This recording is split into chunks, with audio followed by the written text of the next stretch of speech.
All right, imagine this, the ultimate enlightened being, the Buddha, intentionally delaying his own nirvana. And he's not doing it for just anyone, but for a murderer who is completely drowning in his own psychological torment. It's an absolutely paradoxical premise right out of the ancient Nirvana Sutra. And in today's explainer, we're going to unpack exactly how this incredible psychological redemption actually happens.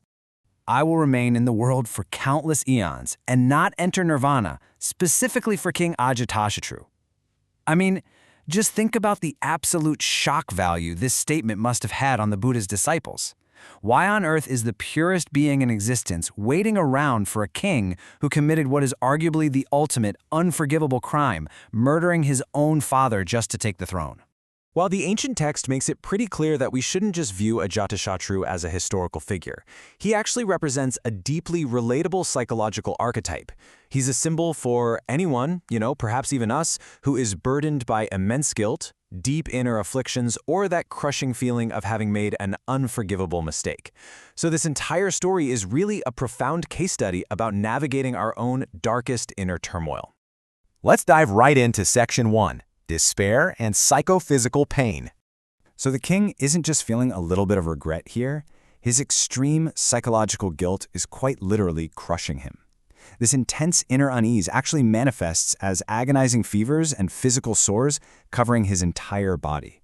It's a terrifying portrait of how trauma and profound remorse can physically destroy us, right? But it's exactly this desperate state that sets the stage for a dramatic, almost medical intervention, a cooling, soothing light from the Buddha. Moving right along to Section 2, the compassion of Moon Love Samadhi. To treat this profound level of agony, the Buddha enters a deep state of meditation called the Moon Love Samadhi. The royal physician, Jivaka, explains that this state emits a highly unusual light, one that has no root, no boundary, and just radiates pure, cooling compassion. And miraculously, this light actually begins to heal the king's physical sores before the Buddha even speaks a single word to address his mind. Psychologically speaking, the royal physician shares these beautiful analogies for how this all works. He says the moonlight opens the lotuses of good intentions within a person. It brings joy to weary travelers. And just like the actual lunar cycle, it grows steadily from a tiny sliver of hope into a full moon of realization. But most importantly for the king, it actively cools that burning toxic heat of his deep regret. Jivaka sums up this perfect form of empathy perfectly. He says, suppose a couple has 7 children. If one falls ill, their love is equal for all, but their heart goes out most heavily to the sick child. I mean, that completely redefines radical compassion, doesn't it? There's zero judgment here. It's just the urgent triage of a true healer attending to the deepest psychological disease. Which brings us to Section 3, fear of seeing the Buddha. Think about this for a second.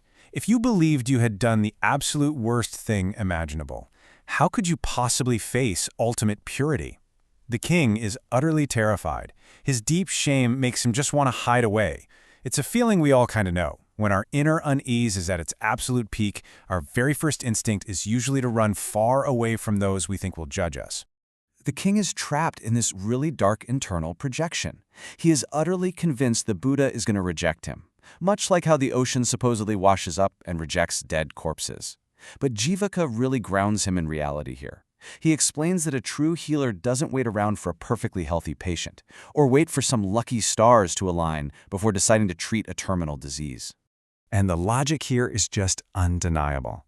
The thirsty seek water. The frightened seek a savior. The freezing seek fire. And the critically sick, well, they seek a doctor. Realizing that his desperate psychological pain requires absolute urgency over some illusion of perfection, the king finally mobilizes.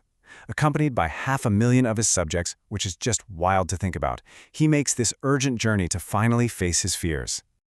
Okay, Section 4, breaking attachment and emptiness.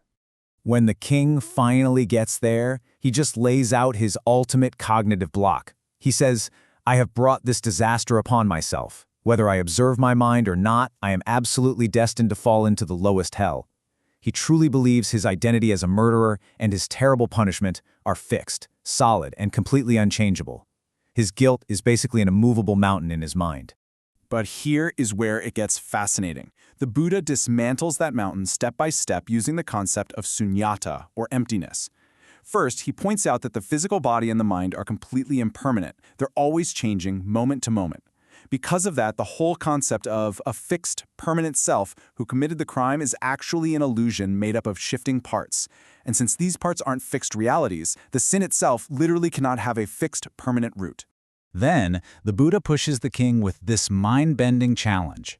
If the physical form is fleeting and changing every single millisecond, and if the past is already completely gone and the future isn't even here yet, what exactly was killed? By doing this, the Buddha completely deconstructs the very concepts of victim and perpetrator to free the king from this awful mental trap. As you can see, the Buddha explains how the context of an action actually changes the nature of the resulting karma. The king didn't act out of pure, clear-minded malice. He acted out of a temporary madness that was driven by greed for the throne. The Buddha basically equates this to a drunk person who does something terrible and then wakes up full of intense regret. Because it was driven by ignorance rather than absolute evil, the resulting karma isn't a fixed damnation. Understanding this emptiness is his true path to liberation. To really help the king grasp this concept, the Buddha drops a series of vivid metaphors. He explains that the guilt that feels so intensely real and permanent to us is actually completely formless. It's like echoes in a mountain valley, a mirage of water shimmering in the heat, a reflection in a mirror, or things you experience in a dream. Sure, they appear terrifyingly real to the anxious mind, but the awakened mind sees that they possess no true, fixed reality whatsoever. And finally, Section 5, From Great Sin to Awakening. The psychological transformation here is just absolute. The king declares, "I used to see a poisonous seed grow into a poisonous tree. Today, for the first time, I see a poisonous seed grow into a fragrant sandalwood tree." It's incredible. His crushing guilt is suddenly lifted. Through this radical understanding of impermanence, paired with the Buddhist compassion, the seed of his terrible act has actually blossomed into profound spiritual insight. So his journey comes full circle. He started out totally trapped in the illusion of a fixed evil self, completely paralyzed by the fear of hell. But now, by deeply understanding the emptiness of all things, his karma isn't just forgiven in some transactional way. It is entirely dissolved by the truth. And this realization awakens a boundless compassion within him, known as bodhicitta, for all suffering beings. Generating this level of compassion, this mind of awakening, literally dismantles the heaviest karma because it shatters the very foundation of the king's initial unease, the illusion of the separate, fixed, sinful self. When the newly awakened king Ajatashatru truly realizes this truth, the crushing psychological weight of his past actions instantly becomes completely weightless. So, let's bring this back to you. Think about your own regrets, the things you feel like you just can't be forgiven for. If the absolute heaviest karma, a seemingly unforgivable act, can be dissolved simply by changing how we perceive the solid reality of the self, what burdens are you ready to let go of today? Take a moment to really reflect on that. Until next time, keep seeking to understand those deeper truths.